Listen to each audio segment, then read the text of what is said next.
Hello everybody, my name is Bill Allen. This is Anna Abramian. This is my wife Faye. We'd like to tell you a story about mostly Anna. Anna has, or had, we hope, 2 breast cancerous tumors.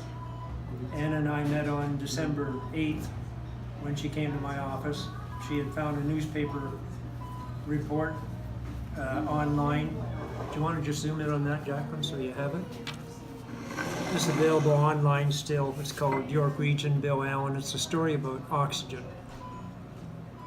And it's how to breathe 10 or 15 times more oxygen through the lower diaphragm than an ordinary person does. Anna came to our office on December 8th, and Anna has not only 2 cancerous tumors, but she also has a neuromuscular disorder called myasthenia gravis, which is practically incurable. Anna says today that she's about 70% improved from myasthenia. In fact, on the first day when she came to the office on December 8th, she only did 2 or 3 breaths that morning, in fact 3. And the symptoms from myasthenia, which are droopy eyelids, double vision, weakness of the jaw, paralysis actually of the jaw, weakness of the arms and the legs. 2 or 3 of the symptoms completely just disappeared on December 8th, which was the droopy eyelids and the double vision. And she had improved blood circulation in her legs at that time, right down to her toes, she said, from breathing extra oxygen. This is simply just breathing. It's not any artificial supply of oxygen. It's just getting extra oxygen that's provided by the lower diaphragm into the body by a special way of breathing. So maybe Anna can say a couple words. She looks a lot healthier today than she did 3 months ago on December 8th, amazingly. The paralysis in her jaw is gone, the droopy eyelids are gone, the double vision is gone. Blurry vision. The strength, yeah, blurry vision. She blurry drove up vision. to her office on December 8th and had to cover one eye just to blurry. drive her car. In fact, we were thinking of reporting her to the police after she told us that she had to drive up there with one eye. I was so afraid that what if I get caught? How am I going to explain? I can't talk, I can't see. My driver's license was going to be taken away, so I was lucky enough that I wasn't pulled over. So from that day on, Anna's been doing an average of maybe 40 or 50 I go sometimes. breaths per day. These breaths are incredibly simple to do. I started myself 4 years and 4 months ago. I haven't had a cold for 4.5 years. My atrial fibrillation disappeared 4.5 years ago. I haven't had the flu.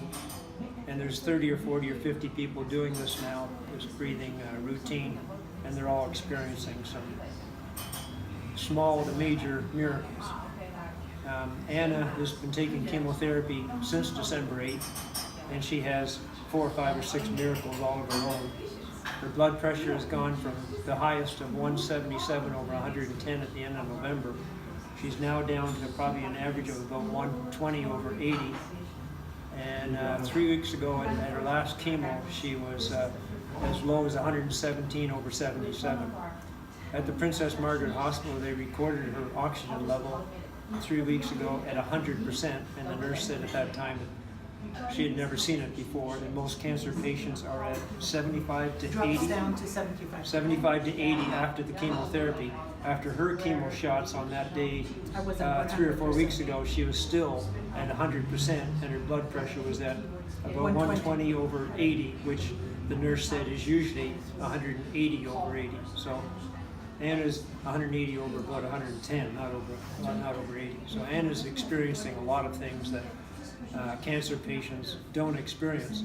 She's also had a reduction in her tumors of 97% from 42 square centimeters back on December 8th to today. Her largest tumor, which is the only one that is existing right now, it looks like, but just about the size of the end of that pen there, about 1 inch long.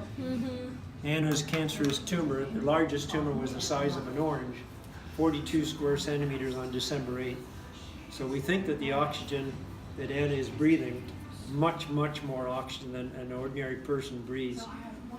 We think it's very likely helping the cancer, but we have no way of knowing. It might be entirely the chemotherapy. But if it is the chemotherapy, she's experiencing a 10 out of 10 as far as her rating is concerned, because it's down to 3% of what it was 3 months ago. From what we can find online, that it appears to be at least exceptional. What we do know is that she's definitely getting response from the myasthenia, because that's just evident with improved muscular tone all over her body. The lack of droopy eyelids, where is the first symptom with myasthenia, where people have to hold their eyelids open because that's the first weakness of muscle that shows up in the human body. Anna, tell them what we're going to do when this is all over with. We're going to go to the Danforth That's and right. celebrate. And have some awesome Greek food. Absolutely. Yes. And is far better, healthier looking right now, amazingly, after about 5 chemotherapies in the past 12, 13, 14 weeks. She looks way better than December 8th. When she came to the office on December 8th, her jaw would hardly move. She picked up a bottle of water and had a hard time trying to drink the water.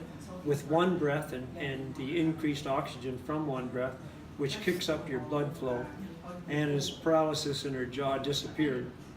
And the droopy eyelids disappeared and the blurry vision disappeared, and she drove home with crystal clear vision on December 8th, which she still has today. That's really unheard of with the symptoms of myasthenia gravis. I promise not to get emotional, because I see these commercials on television. I'm going, oh, come on, don't cry. So I'm not going to get emotional about this. But people really need to know about the effects of lower diaphragm breathing. I am not the same person. I am, in fact, healthier. I don't know how to say this. I am healthier before getting my thymus gland removed, because that's what I was told that by removing my thymus gland, my myasthenia would improve, that I would be a completely different person within weeks. Not only I didn't get well, I actually got worse. And that if somebody wasn't with me, I'm not sure if I would be sitting here today, because I was actually contemplating taking my life away. I had blurry vision. I couldn't talk. I was just making noises. My facial muscles were so weak that so those weren't pretty times. Anyway, I am down to 2 Mestinons a day. People who have myasthenia know that Mestinon is the famous medication we take. I was on 6 Mestinons a day. I'm down to 2 Mestinons. And I take them not to mess up my body. I'm hoping to gradually drop even the 2 Mestinons. The way I'm progressing, Princess Margaret seemed to think that the removal of the thymus gland is the reason. I guarantee you, I live with it every day. I guarantee you, it has nothing to do with the surgery. So, thank you, Bill, Thank you, Anna. for putting that article out there, for putting yourself out there, because people are extremely skeptical about non-medical methodologies together. I'm sitting here telling you guys, start to breathe, start to breathe, start to breathe. So easy. It's so easy to do. It is easy, it's very easy. I know popping pills sometimes is a lot easier, but boy, 6 Mestinons to 2, to me that's miracle. So, I am grateful. I have one more chemo on Monday the 12th, March 12th. And then surgery, and Lord knows, once Princess Margaret gets hold of someone, then I don't know what's next, but for the moment, my tumor has shrunk from 42 square centimeters. from 6 down by 7 centimeters. 3 weeks ago, I was, 1.25 square centimeters. that's right. From 42 down to 1. So, I'll keep you posted. Thank you, Bill. Thank you so much. Wonderful meeting. Thank you. That's my story. I'm sticking to it. Keep reading, guys. Keep reading.